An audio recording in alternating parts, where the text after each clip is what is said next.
In a small lab, Dr. Whizbang tirelessly worked on a cure for the rare giggleitis, a disease causing uncontrollable laughter. "Eureka!" he shouted, holding a bubbling vial. His assistant Lucy raised an eyebrow.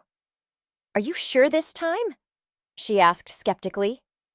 Dr. Whizbang nodded confidently. "Absolutely!" He administered the potion to a giggling patient. Instantly, the laughter stopped, replaced by a hiccup. "Oops," Dr. Whizbang muttered. "I cured the wrong symptom." Lucy chuckled.